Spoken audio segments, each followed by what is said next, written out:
తాగునీరు మనిషికి ప్రాణాధారం. అందుకే వాయురుదకం, దేశం కాలం వీటిలలో ఉదకం అంటే నీటికి సంబంధించి ఆయుర్వేదం చాలా ప్రాధాన్యత ఇస్తుంది. అయితే చాలామంది చేసే పొరపాటు ఏంటంటే ఈ నీళ్ళని ప్యూరిఫై చేస్తున్నారు. ఇంతకీ నీళ్ళని ప్యూరిఫై చేయొచ్చా? అసలు సరైన నీళ్ళని ఎలా తాగాలి? ఆయుర్వేదం ఏం చెప్తుంది? ఈ మొత్తం సమాచారాన్ని తెలుసుకోవాలనుకుంటే ఈ వీడియో మీకోసమే. మనం ప్రతిరోజు కూడా తాగే ఆర్ఓ నీళ్లు వాస్తవానికి ఖనిజాలు లేని నిర్జీవమైనటువంటి నీళ్లు అన్న సంగతి మీకు తెలుసా? అసలు ఆర్ఓ ప్రక్రియ వల్ల మన శరీరానికి కలిగేటువంటి నష్టాలు ఏమిటి? శరీరంలో వ్యర్థాలని తొలగించాల్సినటువంటి నీరే మలబద్ధకానికి కారణం కావచ్చు అన్న సంగతి మీకు తెలుసా? నీటిలో ఉండే ఖనిజాలను తొలగించడం వల్ల మన జీర్ణ వ్యవస్థ ఎలా దెబ్బతింటుందో తెలుసుకోవాలనుకుంటున్నారా? నీళ్ళని నిలబడి తాగటం వల్ల మోకాళ్ళ నొప్పులు, కిడ్నీ సమస్యలు వస్తాయన్న సంగతి మీకు తెలుసా? అయితే మరి నీటిని తాగే సరైన పద్ధతి ఏమిటి? నీటిని కేవలం దప్పిక తీర్చుకోవటానికి మాత్రమే కాకుండా ఒక ఔషధంగా ఎలా తీసుకోవాలో తెలుసుకోవడం అనేది చాలా ముఖ్యం. మన ప్రాచీన సాంప్రదాయాలు, ఆధునిక విజ్ఞానం కలిపి నీటి వినియోగం పైన ఇచ్చేటువంటి సూచనలు ముఖ్యంగా ఆ ఆరోగ్యం పైన చాలా ప్రభావం చూపిస్తాయి. ఈ కీలకమైన అంశాన్ని, రహస్యాల్ని బాగా లోతుగా వివరంగా ఈ వీడియోలో మనం తెలుసుకుందాం.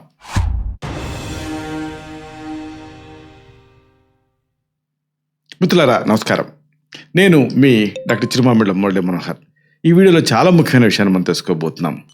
నీళ్ళకి సంబంధించి చాలామంది అశ్రద్ధ చేస్తూ ఉంటారు, లేకపోతే దీన్ని తప్పుగా వాడుతూ ఉంటారు, లేదా ఓవర్గా ప్యూరిఫై చేస్తారు. అయితే ఈ అసలైనటువంటి పద్ధతి ఏమిటి అనేది మీరు తెలుసుకోవాలి. అంటే ఈ ఆరోగ్యానికి ప్రాణాధారమైన నీరు మీరు తాగుతుంది అసలైన నీరేనా? ఇది మీరు తెలుసుకోవాలి. అంటే ఏదైతే మీరు ఆశించి చేస్తున్నారో అది నెరవేరినప్పుడు అనారోగ్యం వస్తుంది. దీనికి సంబంధించి అసలు నీటిని ఎలా ప్యూరిఫై చేస్తారు, ఏ పద్ధతులు ఉన్నాయి, ఎలాగా మనం ఈ నీటిని శుభ్రం చేసి వాడుకోవచ్చు, ఈ సమాచారాన్ని ముఖ్యాంశాలు తెలుసుకుందాం. మనిషి శరీరంలో దాదాపుగా 70% నీరే ఉంటుంది. అంటే మన శరీరం అనేది 70% నీటితోటే నిర్మితం అవుతుంది. ప్రతిరోజు మనం తాగేటువంటి నీళ్లు మన రక్తం, కణాలు, జీవక్రియలపైన నేరుగా ప్రభావాన్ని చూపిస్తాయి. ఆయుర్వేదం ప్రకారంగా నీరు అనేది ఒక గొప్ప ఔషధం, ఒక ఔషధి. దీన్ని సరైన పద్ధతిలో తీసుకుంటే శరీరాన్ని ఇది శుద్ధి చేస్తుంది, లేకపోతే రోగాలకు కారణం అవుతుంది.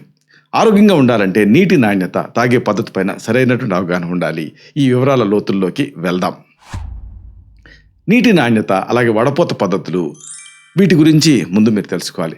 ఆధునిక కాలంలో నీటిని శుద్ధి చేయడానికి ఆర్ఓ యంత్రాలను వాడటం అనేది ఒక ట్రెండ్ కింద, ఒక ఫ్యాషన్ కింద మారిపోయింది.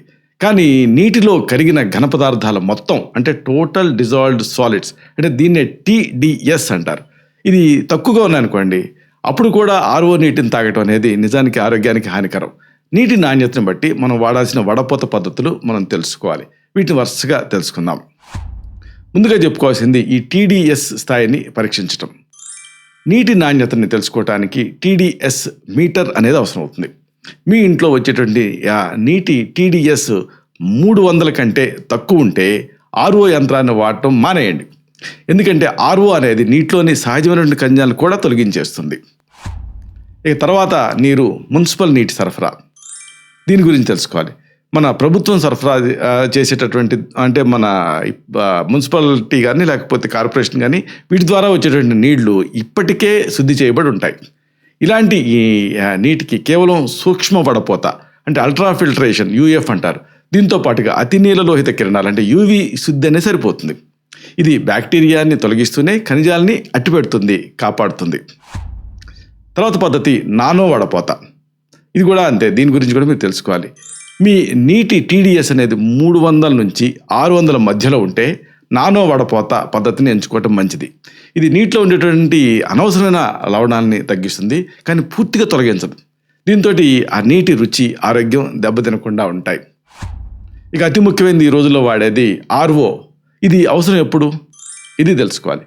ఈ నీటి TDS అనేది 600 కంటే ఎక్కువ ఉన్నప్పుడు మాత్రమే ఆర్ఓ యంత్రాన్ని వాడాలి. అప్పుడు కూడా ఈ TDS కంట్రోలర్ సహాయంతో ఆ ఖనిజాల స్థాయిని 100 నుంచి 150 మధ్య ఉంచడం అనేది మంచిది, లేకపోతే టేస్ట్గా తయారవుతాయి. సరే, మరి ఈ నీటి నిల్వ చేసే పద్ధతులు ఏమిటి? ఇది తెలుసుకోవాలి. నీళ్లు మీరు ఎలా ప్రిజర్వ్ చేస్తున్నారు అనేది కూడా ముఖ్యం. అంటే ఆ నీరు పోసేటువంటి పాత్రలో ఉండేటువంటి గుణాలని ఆ నీరు గ్రహిస్తుంది. అందుకే ప్లాస్టిక్ బాటిల్స్లో నీళ్ళని నిల్వ చేయటం వల్ల అందులో ఉండేటువంటి హానికర రసాయనాలు నీళ్ళలోకి కలుస్తాయి. పైగా ఈ రోజులలో మనం గమనిస్తూనే ఉంటాం, ఆ నీళ్ళ బాటిల్ని కారు డాష్ బోర్డు మీద పెడతారు. దీంతో ఆ ఎండకి ఆ ప్లాస్టిక్లో ఉన్నటువంటి ఆ అణువులన్నీ కూడా నీళ్ళలో కలుస్తూ ఉంటాయి. అలాగే బయట పెడుతూ ఉంటారు. అసలు మనం కొనేది ఏదో షాప్లో కొంటాం, కానీ అది రవాణా చేసేదంతా ఎండలోనే చేస్తూ ఉంటారు. కాబట్టి ఇలాంటి ప్లాస్టిక్ బాటిల్ ఉండే నీళ్లు ప్రమాదకరం. ఈ సందర్భంగా మట్టి పాత్రల గురించి మనం చెప్పుకోవాలి. వేసవి కాలంలో మట్టి కుండలో నీళ్ళని తాగటం అనేది చాలా బెస్ట్. మట్టి కుండ అనేది నీటిని సహజంగా చల్లబరచడమే కాకుండా నీటిలో ఉండేటువంటి క్షారగుణం ఉంటుంది కదా, ఆల్కలైన్ నేచరు, దాన్ని పెంచుతుంది. ఇది శరీరంలో ఉండేటటువంటి ఎసిడిటీని తగ్గిస్తుంది. ఇక రాగి పాత్రలు. రాత్రిపూట రాగి పాత్రలో నీటిని ఉంచి ఉదయాన్నే తాగటం వల్ల రోగనిరోధక శక్తి పెరుగుతుంది. రాగికి నీటిలో ఉండే క్రిములను చంపే శక్తి ఉంటుంది. అయితే ఈ నీళ్ళని పరిమితంగానే వాడాలి. ఇక స్టీలు లేదా ఈ గ్లాస్ పాత్రల గురించి చెప్పుకోవాలి. ప్లాస్టిక్కి ప్రత్యామ్నాయంగా స్టెయిన్లెస్ స్టీల్ లేదా ఈ గాజు పాత్రలను వాడటం సురక్షితం. ఇవి ఆ నీటి నాణ్యతను మార్చకుండా ఉంటాయి. పైగా ఎటువంటి రసాయనాల్ని ఇవి విడుదల చేయకుండా ఉంటాయి. కాబట్టి ఇది నెక్స్ట్ బెస్ట్ ఆప్షన్ అని చెప్పొచ్చు. అయితే మరి నీళ్లు తాగేటువంటి సరైన పద్ధతి ఏమిటి? ఇది తెలుసుకోవాలి. నీటిని ఎలా తాగుతున్నాం అనేది, అలాగే ఎంత తాగుతున్నాం అనే దానికంటే ముఖ్యం. అంటే ఎంత తాగుతున్నాం అనేది ముఖ్యమే, దానికంటే ఎలా తాగుతున్నాం అనేది ఇంకా ముఖ్యం. మన నోట్లో లాలాజలం ఉంటుంది కదా, సెలైవా, ఇది క్షారగుణాన్ని కలిగి ఉంటుంది. ఇక్కడ అసలైన ముఖ్యమైన విషయం ఏంటంటే దీన్ని ఎలా తాగుతున్నాం అనేది. ఉదాహరణకు కూర్చొని తాగటం అనేది ముఖ్యం. నిలబడి నీళ్లు తాగినప్పుడు అది వేగంగా కడుపులోకి వెళ్ళి కిడ్నీలపైన ఒత్తిడి పెంచుతుంది. కూర్చొని తాగటం వల్ల శరీరంలో ఉండేటువంటి వాత దోషం సమతుల్యంగా ఉంటుంది. ఇది కీళ్ళ నొప్పులను నివారిస్తుంది. అందుకంటే బెస్ట్ పద్ధతి ఏంటంటే సిప్ చేస్తూ తాగటం. నీటిని గటగటా తాగకుండా మెల్లగా చప్పరిస్తూ తాగాలి. అలా చేయటం వల్ల నోట్లో ఉండేటువంటి ఆ లాలాజలం ఏదైతే ఉంటుందో అది ఆ నీటితోటి కలిసి కడుపులోకి వెళ్తుంది. ఇది జీర్ణక్రియని మెరుగుపరుస్తుంది. కడుపులో మంటని, ఎసిడిటీని తగ్గిస్తుంది. ఎందుకంటే ఇది ఆల్కలైన్ నేచర్ ఉంటుంది కాబట్టి. అన్నిటికీ మించి ఉదయాన్నే నీళ్లు తాగటం అనేది ముఖ్యం. నిద్ర లేవగానే ఆ గోరువెచ్చని నీళ్ళని తాగటం వల్ల పేగులు శుద్ధి అవుతాయి. ఉదయం వేళ లాలాజలం చాలా విలువైంది. ఇది లోపలికి వెళ్ళటం వల్ల మలబద్ధకం ఇలాంటి సమస్యలు వదిలిపోతాయి. అయితే ఎంత నీరు తాగాలి? ఇది తెలుసుకోవాలి. నీటి అవసరం అనేది మనిషి బరువు, శారీరక శ్రమ, వాతావరణం పైన ఆధారపడి ఉంటుంది. ప్రధానంగా ఇక్కడ గమనించాల్సింది ఒకటి ఉంది. మూత్రం రంగుని గమనించటం. శరీరంలో నీటి శాతం సరిగ్గా ఉందా లేదా అని తెలుసుకోవడానికి మూత్రం రంగు అనేది ఒక సంకేతం. మూత్రం పారదర్శకంగా లేదా పసుపు రంగులో ఉంటే మీరు తగినంత నీళ్లు తాగుతున్నారు అని అర్థం. ముదురు పసుపు రంగులో ఉంటే అప్పుడు నిర్జలీకరణ అంటే డీహైడ్రేషన్ జరుగుతుంది అని గుర్తించాలి, అప్రమత్తం అవ్వాలి. అన్నిటికీ మించి దాహాన్ని బట్టి తాగటం ముఖ్యం. బలవంతంగా నీటిని తాగటం వల్ల కిడ్నీల పైన భారం పడుతుంది, వాటర్ ఇంటాక్సికేషన్ అవుతుంది. దప్పిక వేసినప్పుడు తప్పకుండా తాగాలి. సాధారణంగా మామూలు పెద్దల విషయం తీసుకుంటే 2.5 to 3.5 లీటర్స్ వరకు మన శీతోష్ణ పరిస్థితులను బట్టి తాగొచ్చు. ఇది సరిపోతుంది. ఇక దీనికి కాంప్లిమెంట్ చేసేటువంటి చికిత్సా విధానాలు, గృహ చికిత్సలు ఉన్నాయి. వీటిని తెలుసుకోవాలి. అంటే నీటిని ఒక చికిత్సగా వాడటం అనేది అనేక దీర్ఘకాల సమస్యలని దూరం చేసుకోవచ్చు. ఇది శరీరంలో విషతుల్యాలని బయటకు పంపే ప్రక్రియ చేయగలుగుతుంది. గృహ చికిత్సల విషయానికి వస్తే నిమ్మరసం అలాగే తేనె మిశ్రమం. ప్రతిరోజు కూడా ఉదయం గోరువెచ్చని నీళ్లలో సగం నిమ్మకాయ రసం, ఒక చెంచాడు తేనె కలుపుకొని తాగాలి. ఇది శరీరంలో అధిక కొవ్వుని కరిగించేస్తుంది, రక్తాన్ని శుద్ధి చేస్తుంది. అలాగే కొబ్బరి నీళ్లు. సహజ సిద్ధమైనటువంటి ఎలక్ట్రోలైట్స్ ఉండేటువంటి ఈ కొబ్బరి నీళ్ళు అనేది శరీరానికి తక్షణ శక్తిని ఇస్తుంది. కిడ్నీలో రాళ్ళు ఉన్న వాళ్ళకి ఇది ఒక అద్భుతమైనటువంటి ఔషధం కింద పనిచేస్తుంది. ఇక తులసి నీళ్లు. 1 లీటర్ నీళ్ళలో 5 తులసి ఆకులను వేసి ఉంచాలి. ఈ నీటిని తాగటం వల్ల శ్వాసకోశ సమస్యలు తగ్గుతాయి, రోగనిరోధక శక్తి పెరుగుతుంది. ఇక దీనికి కాంప్లిమెంట్ చేసేటటువంటి ఆయుర్వేద చికిత్స ఉంది. అంటే ఆయుర్వేద ప్రకారంగా నీటి చికిత్సని ఉషాపానం అంటాం. శరీరంలో దోషాలను తొలగించడానికి, అలాగే శోధనం అంటే ఎలిమినేషన్ ట్రీట్మెంట్లో భాగంగా దీన్ని ఎక్కువగా వాడతాం. ఆహార నియమాలతో పాటుగా సరైన సమయాల్లో నీటిని తీసుకోవడం వల్ల జీర్ణశక్తి పెరుగుతుంది. వాతపిత్త కఫ దోషాల సమతుల్యత కోసం ఈ నీటి తాలూకు ఉష్ణోగ్రతని కాస్త మార్చి వాడాల్సి ఉంటుంది. ఇక దీనికి మీకు కాంప్లిమెంట్ చేసేటటువంటి కొన్ని మూలికా మిశ్రమాలు ఉన్నాయి. ఇలాంటి మూలికా మిశ్రమాల్లో ముందుగా మనం చెప్పుకోవాల్సినటువంటి ఒక మంచి కాంబినేషన్ ఏంటంటే త్రిఫల జలం.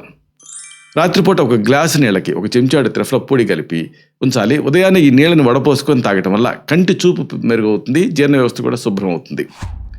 అలాగే దప్పిక తీర్చే ధనియాల కషాయం గురించి మీకు చెప్పాలి. 2 గ్లాసుల నీళ్ళల్లో 1 చెంచాడు ధనియాలు వేసి సగం అయ్యే వరకు మరిగించాలి. ఈ నీళ్ళని తాగటం వల్ల శరీరంలో వేడి తగ్గుతుంది, మూత్ర సంబంధిత సమస్యలు కంట్రోల్ అవుతాయి. ఇక దీనికి శాస్త్రీయ ఆయుర్వేద ఔషధాలు కూడా ఉన్నాయి. వీటిని మీరు ఆ దప్పిక, తీవ్రమైన బళ్ళకి ఇలాంటివి ఉన్నప్పుడు ఎన్ని నీళ్లు తాగినా చాలనప్పుడు దీన్ని కాంప్లిమెంటరీ థెరపీగా వాడుకోవచ్చు. ఇలాంటి వాటిలో మంచి గంధంతో తయారయ్యే చందనవాసనం గురించి ముందు చెప్పుకోవాలి. శరీరంలో అధిక వేడిని తగ్గించడానికి రోజుకి 15 to 20 ml చందనాశ్వం తీసుకుంటే మంచి ఫలితం ఉంటుంది. ఇది మూత్రపిండాల ఆరోగ్యానికి దోహదపడుతుంది. అలాగే ఒట్టివేళ్లతో తయారయ్యే ఉసిరాశ్వం గురించి చెప్పుకోవాలి. రక్తస్రావ సమస్యలు, చర్మ వ్యాధులు ఉన్నప్పుడు ఈ ఔషధాన్ని ఫుడ్ తర్వాత 15 ml మోతాదులో తీసుకోవాల్సి ఉంటుంది. ఇది శరీరాన్ని చల్లబరుస్తుంది. అలాగే సారస్వతారిష్టం గురించి చెప్పాలి. నరాల బలహీనత, మానసిక ఒత్తిడి ఉన్నప్పుడు 10 to 15 ml మోతాదులో నీటిని కలిపి దీన్ని తీసుకోవాల్సి ఉంటుంది. ముగింపుగా ఒక ముఖ్యమైన మాటని మీకు మనవి చేయాలి. నీటి నాణ్యత, దాన్ని తాగే విధానం మన మొత్తం ఆరోగ్యాన్ని నిర్దేశిస్తాయి. సహజమైన పద్ధతుల్లో శుద్ధి చేసినటువంటి నీటిని సరైన పాత్రలో నిల్వ చేసి కూర్చొని తాగటం అలవాటు చేసుకోవాలి. ఈ చిన్న మార్పులు మీ జీవనశైలిని మార్చి దీర్ఘకాలపు రోగాల నుంచి మిమ్మల్ని రక్షిస్తాయి. ప్రకృతి మనకి ఇచ్చినటువంటి అమృతాన్ని గౌరవిద్దాం, సంపూర్ణ ఆరోగ్యాన్ని పొందుదాం. నీటిని ప్రేమగా తాగి నిండు నూరేళ్లు ఆరోగ్యంగా జీవిద్దాం. ఇలాంటి మరిన్ని ఇన్ఫర్మేటివ్ వీడియోస్ కోసం ఈ ఛానల్ని సబ్స్క్రైబ్ చేసుకోండి. అలాగే ఈ వీడియోలు అప్లోడ్ అవడంతోనే ఆ విషయం మీకు తెలియాలనుకుంటే బెల్ బటన్ క్లిక్ చేయండి. అప్పుడు మీకు ఒక నోటిఫికేషన్ వస్తుంది. ఆ నోటిఫికేషన్ మీరు క్లిక్ చేస్తే ఆ వీడియోని మిస్ కాకుండా చూడగలుగుతారు. అలాగే ఈ వీడియో మీకు నచ్చితే లైక్ చేయండి. అప్పుడు ఇది మరింత ఎక్కువ మందికి రికమెండ్ అవుతుంది. ఈ వీడియో తలకు పర్పస్ అనేది సర్వ్ అవుతుంది. అంటే అందరికీ ఆరోగ్యం అన్న మన అభిలాష, మన ఆకాంక్ష నెరవేరుతాయి. శతం జీవ శరదో వర్ధమానః, శతం హేమంతాన్ శతం వసంతాన్. 100 శరత్తులు, 100 హేమంతాలు, 100 వసంతాలు వర్ధిల్లుతూ జీవించండి. Stay healthy, stay happy, be positive, keep smiling. Love you all. Subham.